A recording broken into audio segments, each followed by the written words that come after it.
Hello, this is Kev. This is Black Men Being Brutally Honest. If you haven't, please hit that subscribe button. Anyway, here it is. Me seeing things in black and white once again.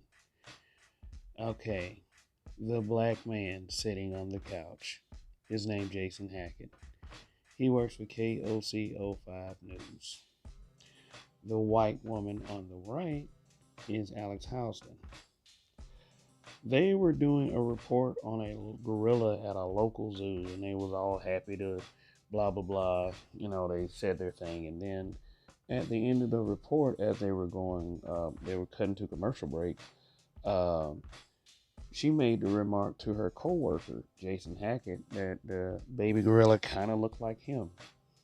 Now, what I'm about to show you is the video, and you can assess for yourself what I just described and take it the way you want to take it as a viewer. But as a black man, I would say I was a little taken aback by his reaction. You'll see. Here's a video.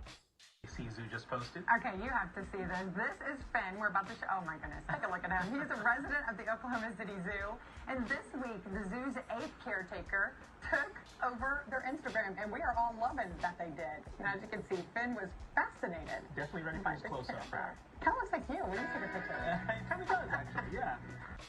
All right, guys, I want y'all to hear that again. And I'm not saying that you should be angry, that you should be outraged. It's just that I'm going to make some incredible point, and then I'm going to show you the video of the apology from Alex to Jason.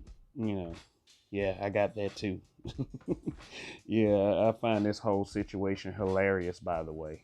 Close-up. Kind of looks like you. We didn't take a picture. It kind of does, actually. Yeah. This is one of those things that you're probably not going to hear many of my brothers and sisters approach with compassion. And I've seen it on social media. They rip this guy apart, calling him all kinds of names too. But see, here's the thing. He's probably been going through that his entire life. Yeah. When you just agree with something like that offhand, think about it. My first reaction would be, well, you sound like a motherfucking gorilla? What the fuck? That's my reaction. But it's one of two things going on here. He probably had a really hard time growing up and probably heard more of that from his people than from, actual Caucasians, even though I'm not a racism denier. But let's just keep it real. He probably got roasted a lot growing up, whenever he got around, blacks. And that's what we did. We played the dozens quite often. Or, number two, he just had good parents that made him and worked very hard to make him a very non-confrontational guy. That happens still. My parents tried to groom me to be a non-confrontational guy. Didn't work that much, but I find myself in situations where I have to assert myself, and unfortunately, I don't think this guy really knows how to, because my first reaction would have been to cuss the bitch out. So a day later, after a huge social media backlash, after it hit the other news outlets, after it went viral, she comes with an apology video, and she does what Becky always does. Watch and analyze this for yourself. Message from KFC's Alex Houston and Jason Hackett. I'm here this morning because I want to apologize not only to my coworker Jason, but to our entire community. I said something yesterday that was inconsiderate, it was inappropriate, and I hurt people. And I want you to know, I understand how much I hurt you out there and how much I hurt you. I love you so much, and you have been one of my best friends for the past year and a half, and I would never do anything on purpose to hurt you. And I love our community, and I want you all to know, from the bottom of my heart, I apologize for what I said. I know it was wrong, and I am so sorry. Well, Alex, thank you very much, and I do accept your apology, and I do appreciate your apology. I want to let everybody out there know that Alex is one of my best friends. I mean, we do what we do here, and you know, it's not as if we see each other here and then we leave and we go home. We talk every day, or almost every other day. I've told you things. I've shared things with you as a friend, and I do appreciate you and I do love you. All that being said, and Alex will be the first to admit this to you, what she said yesterday was wrong. It cut deep for me, and it cut deep for a lot of you in the community. I've heard the phone calls, and I've heard the Facebook messages as well. And I guess coming out of this, I want this to be a teachable moment. And that lesson here is that words matter. There's no doubt about that. Changing demographics here in this country, the demographics are changing. We're becoming a more diverse country, and there's no excuse. We have to understand the stereotypes. We have to understand each other's backgrounds and the words that hurt, the words that cut deep. And we have to find a way to replace those words with love and words of affirmation as well. You know, what we do here as broadcasters, we use words. Words are the tools of our trade. Much like a plumber would use a wrench or a doctor would use a scalpel, we use words.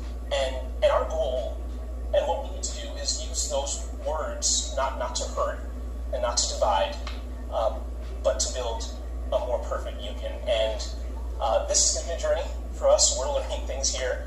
And we at KOCO5 hope that you join us along on this journey. Thank you guys very much. Yeah, when you mention diversity, this is what you see. I bet he got absolutely zero support from his staff. Like, he probably got a lot of fake outrage. Oh, how could she say that? But you know what, though? I feel like all parties involved would have just felt better if there was not some social media outcry for it. And it's funny that she should mention, oh, I hurt you, I hurt the community, blah, blah, blah. It's like, number one, why do women always do that? Every time they say something, they think they're hurting someone. Maybe you're angering somebody. And you know what? From Jason, I can tell from the way he was talking that he was trying not to muddy the waters too much. He didn't mention the racist. He didn't mention the racist connotation of the whole thing. He wanted to stay away from that, and for that, I can seriously blame him.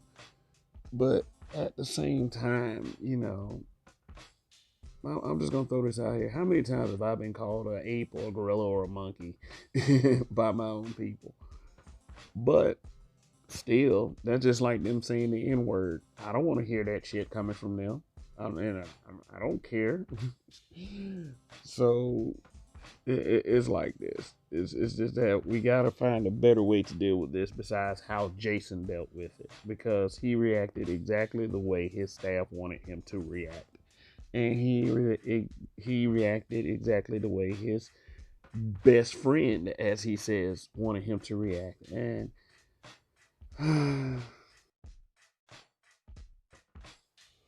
but I'm trying to cut Jason a break as much as I can. I mean, he's disconnected. He's disconnected, and from the way that he talks and the way that he looks, his posture, everything, I can tell he's disconnected. I really can. He probably had parents that worked real hard to keep him away from that kind of thing. And you know what? As far as Discount Iggy Azalea sitting over there is concerned, I could care less. I know racist are racist. And I mean, no matter how much they try to put it, no matter how much they try to sugarcoat it, they're trying whatever they can to get in any little pot shots and any little digs. And like I said, they probably would have felt better, and everybody probably would have felt better if it didn't hit social media. Like, they probably wouldn't even have addressed it. I mean, he probably would have let it go. But understand this. Jason sitting here looks like a guy that didn't catch much of a break from us. And you know what I mean by us. We probably roasted the shit out of this guy every chance we got. and those words that he was talking about so eloquently, while he casually did not mention the racist undertone of the entire thing, probably hurt him coming more so from us than from them. That's all I'm saying. Try to approach situations with understanding rather than going straight to the whole coon word. Just because y'all, because I've seen, like I said, I've seen the social media post, and that's a word that we easily escape to. Okay, I'm done. Like, share, subscribe, and Kev, we trust. Goodbye.